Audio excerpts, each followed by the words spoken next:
Real fruit power juice లో ఎప్పుడు అనగనగా ఓ రాజుకి 7 కొడుకులు. ఇది మనం చిన్నప్పటి నుండి వింటూనే ఉన్నాం. ఈ కథని కామెడీగా ప్రజెంట్ చేయడానికి వచ్చేస్తున్నారు rocket Raghava along with his team.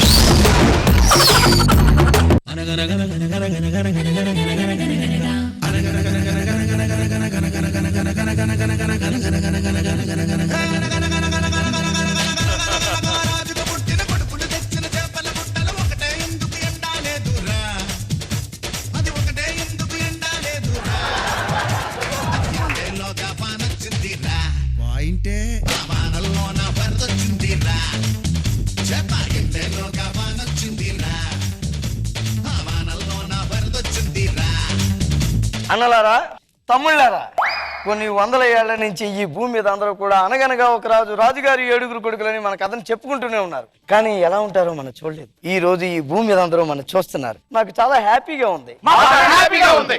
Unhappy why? లేకపోతే ఏడు తమ్ముడు, అనగనగనగనగా ఒక రాజు, ఆ రాజుగారికి 7 కొడుకులు. పాటలో చదువుకోవడం మాకేమైనా లాభం ఉన్నదా? తొక్కలో చేప కోసం చెప్పారు, మన కోసం ఏమైనా చెప్పారా? ఆ చేప పిత్తపరకెత్తింది, బొమ్మిడేంటి? అది ఎండితే ఏంటి, ఎండకపోతే ఏంటి? దాని అర్థం ఏంట్రా? నాకు డైలాగ్ రాయలేదు. సరే సరే సరే, అయినా నాకు ఎప్పటి నుంచో ఒక సందేహం వచ్చుచున్నది. మనమేమిటి, రాజుగారు కుమారులమేమిటి, చేపల కోసం అడవులకు వెళ్ళటం ఏంటి?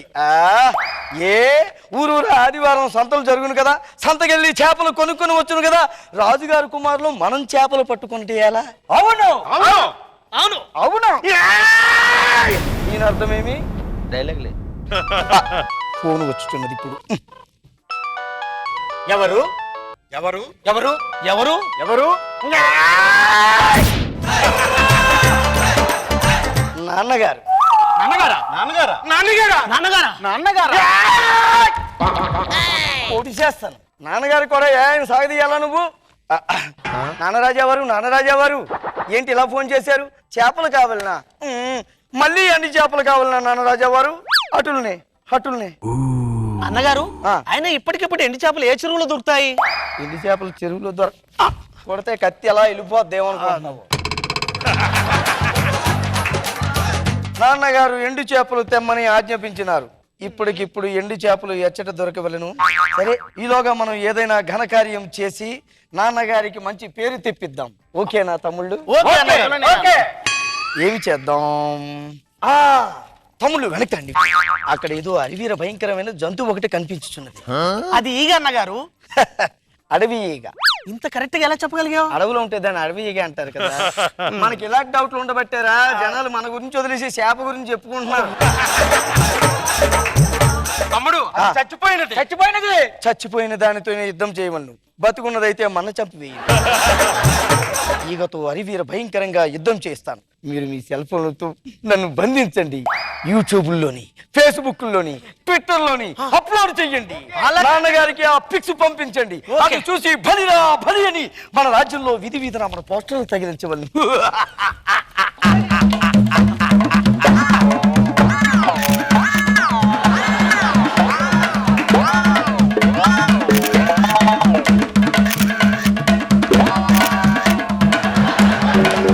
చాలా ఆనందంగా ఉన్నది.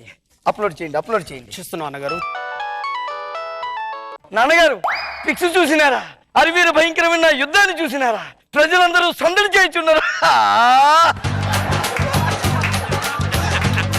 తమ్ముళ్ళు, అన్నలు, మీరు ఫోటోలు అప్లోడ్ చేశారే, నాన్నగారు చూసినారు, ఎంతో సంతోషించినారు. నాన్నగారి దగ్గర కప్పులోలు కూడా వచ్చేసారా? అప్లోడ్ కాదురా, అప్లోడ్ చేయడం. అసలు నీ చేపే ఎండలేదు మొదటి నుంచి. నీవు ఇలాంటి అడిగేవనుకో, నీ చేపను పబ్లిక్ కి తెలిసిపోద్ది. ఎంతవరకు నీదని తెలీదు. మీ అందరికీ శుభవార్త. ఏంటన్నగారు? నాన్నగారు నా పిక్స్ చూశారు. రాజ్యానికి వెళ్ళగానే నాకు పట్టాభిషేకం చేసి నన్ను రాజుని చేస్తానని మాట ఇచ్చారు. మళ్ళీ పో నాన్నగారు, త్వరలోనే వచ్చేస్తున్నాను. పట్టాభిషేకానికి ఏర్పాట్లన్నీ చేయించండి. ఉంటాను. ఈ శుభ సందర్భంలో ఎండు చేపలతో పాటు పీతలు కూడా కావాలా? ఇప్పటికిప్పుడు పీతలు ఎక్కడి నుంచి దొరుకుతాయి నాన్నగారు? చేపలు ఎండి చేపలు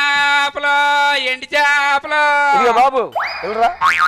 చేప ఒక్కింటికి ఎంత తీసుకుంటావు? ఒకటి 100 రూపాయలండి. తట్ట మొత్తం ఎంత తీసుకుంటావు? 10 రూపాయలండి.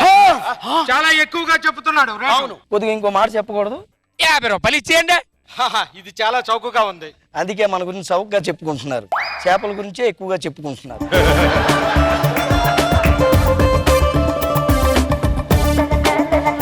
అబ్బా నా చేపలు. ఏమండి, మా ఆరుగురికే ఎండు చేపలు వచ్చినవి. అమ్మేసినాను బాబు, ఆరే మిగిలినయ్యా. ఆరే మిగిలయ్యా? ఇక్కడ ఎక్కడ చెరువు ఉంటది కదా, ఆ. ఒకటి పట్టించుకొని ఎండబెట్టేసుకోండి బాబు. ఇదిగో బాబు, నేను ఆల్రెడీ చేప గేలామేసి వచ్చేది, మీరు రమ్ము. ఓహో,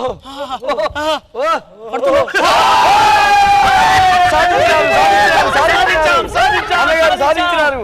రెండు రెండు బలా అన్నవారు బలా, ఎక్కువ ఊపకండి, చేప చచ్చిపోద్ది.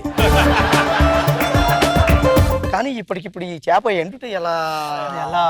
నెల రోజులు ఇదే అడుగులో ఉందామని. చేప నువ్వు ఎందుకు ఎండలేదమ్మా? ఆ తర్వాత కథ నేను చెబుతాను. ఈడెవడరా? ఎవరాడు? నేను సరే చెప్పు, నువ్వు చేపను పైకెత్తు. చేప ఎందుకు ఎండలేదమ్మా? గడ్డి మోపు అడ్డం వచ్చింది కాబట్టి. ఏ గడ్డి మోపు ఎందుకు అడ్డొచ్చావు? నన్ను ఆవు మేయలేదు కాబట్టి. ఏ ఆగు! ఎందుకు మేయలేదు? పాలేరు నన్ను వదలలేదు కాబట్టి. అడ్డెడ్డెడ్డెడ్డె, ఏమయ్యా పాలేరు, నువ్వు ఎందుకే దాన్ని ఎప్పలేదు? మరేమో నన్ను సేవ కొట్టింది కదా, అందుకని సేవ ఎందుకు కుట్టేవాడిని? నా బంగారు పొట్లో ఏలు పెడితే కొట్టనా? నువ్వు ఆ బంగారు పుట్లో ఏలెందుకు ఎట్టావురా? అంటే అప్పుడు మరి అది నాకు ఏం చేయాలో అది తెలియక. సంగతిరా. అంటే ఇంతకాలం నువ్వు చేసిన ఈ ఒక్క పని కొరే జనాలందరూ చేప గురించి చెప్పుకుంటున్నారు, ఆవు గురించి, ఆఖరి గడ్డి గురించి చెప్పుకున్నారు, కానీ మా గురించి చెప్పారు.